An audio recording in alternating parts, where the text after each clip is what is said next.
লম্বা লিকলিকে হাত দুটো যেন সারাশির মতো এগিয়ে আসছে রহিমের গলার দিকে। রহিম বুঝতে পারে এখানে দাঁড়িয়ে থাকলে আর রক্ষা নয়, তাই ও পাশের মাঠে নেমে দৌড়াতে শুরু করে। ও জানে মাঠ পেরোলেই একটা পুরনো মাজার আছে, যদি ওখানে কোনো মতে ও পৌঁছায় তাহলে একমাত্র ও বাঁচতে পারবে। প্রাণপণে সেই মাঠের মধ্যে থেকে দৌড়াতে থাকে রহিম। ওর পিছনে যে কেউ ধা করে আসছে সেটা আন্দাজ করতে পারে রহিম। একবার পেছনে তাকাতেই ও দেখে সেই জটা বুড়ির লাশ হাত বাড়িয়ে ওর দিকে এগিয়ে আসছে। কোনো মতে দৌড়াতে দৌড়াতে রহিম সেই মাজারে পৌঁছায়।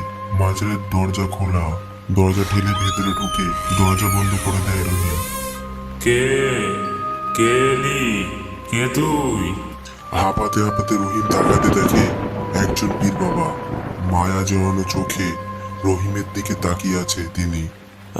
পীর বাবা, পীর বাবা, আমাকে বাঁচান বাবা। না হলে না হলে ওরা ওরা বাইরে আছে, আমাকে আমাকে এক্ষুনি মেরে দেবে। তুই শান্ত হ।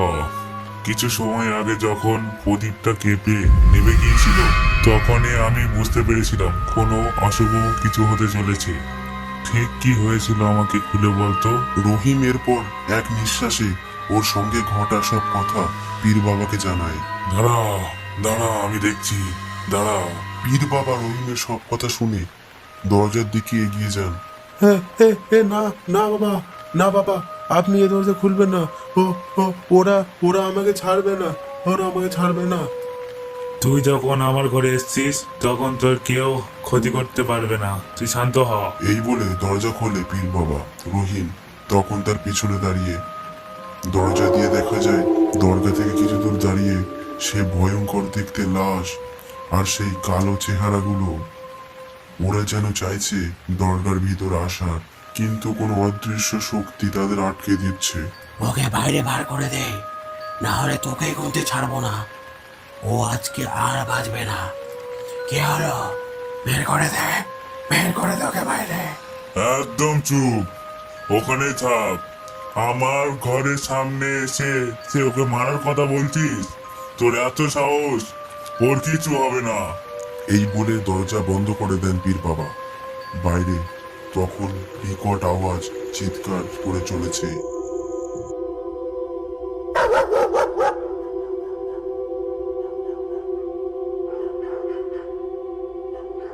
তুই তুই জানিস ওটা কে? ওটা ওটা জটা বুড়ি বাবা। হ্যাঁ, আমাদের গ্রামের শেষে থাকতো, কিন্তু কিন্তু এমনটি কি করে হলো ঠিক বুঝে পাচ্ছি না। ও শরীরে ঘাউল মশা বেঁধেছে। ঘাউল? ঘাউল মানে কি বাবা?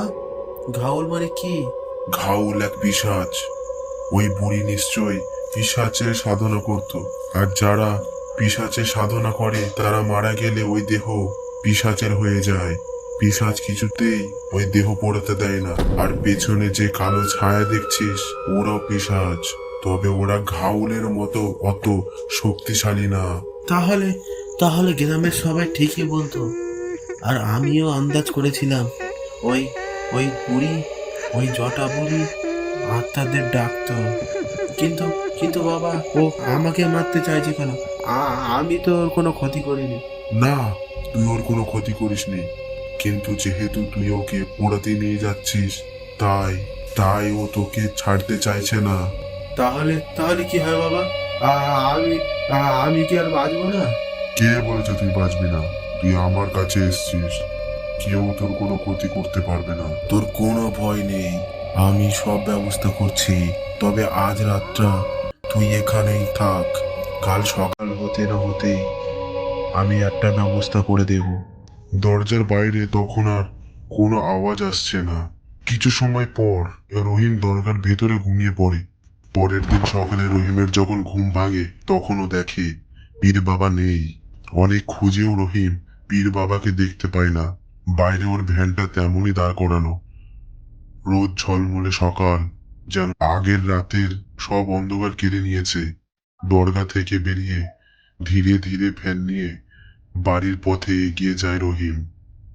ও বাড়িতে গিয়ে দেখে সুকুমার বাবু এখানেই। আহ এই যে রহিম, এই শেষ, এত দেরি করলি? ওহ, আমরা তো খুব চিন্তা করছিলাম। হ্যাঁ, শোন, ডোম খবর পাঠিয়েছে যে সব ঠিকঠাক ভাবে কাজ হয়ে গেছে। তুই খুব ভালোভাবে লাশ নিয়ে পৌঁছেছিস। তোকে তোকে টাকা দেওয়ার জন্য বসে আছি। এই নে তোর বাকি টাকা। পোড়ানোর কাজ সব শেষ হয়ে গেছে। সত্যি রহি, তুই না থাকলে যে কি হতো। খুব ভালো কাজ করেছিস। রহিমের কানে যেন কোনো কথাই ঠিক মতো ঢুকছে না। ও তো সারা রাত দরগার ভিতরে ছিল। তাহলে লাশ নিয়ে শ্মশানে রোমের কাছে কে গেছিল? আর পীর বাবাকেই সকালে খুঁজে পাওয়া গেল না কেন? বুঝলে দাদু ভাই, রহিম আমার থেকে টাকাগুলো নিয়ে মাথায় ঠেকায়। এরপর গত রাতে সব ঘটনা ও আমাদের খুলে বলে। দরকার ওই পীর যে আল্লাহর দূত, তার আমাদের বুঝতে অসুবিধা থাকে না। বুঝলে দাদু ভাই, এই পৃথিবীতে যেমন অশুভ শক্তি আছে, তেমনই তাদের থেকে রক্ষা করতে শুভ শক্তিও আছে। তা না হলে এই পৃথিবী টিকতো না। এই বলে সুকুমার বাবু ওনার গল্প শেষ করেন। অবাক দৃষ্টিতে দাদুর মুখের দিকে তাকিয়ে থাকে বিলু।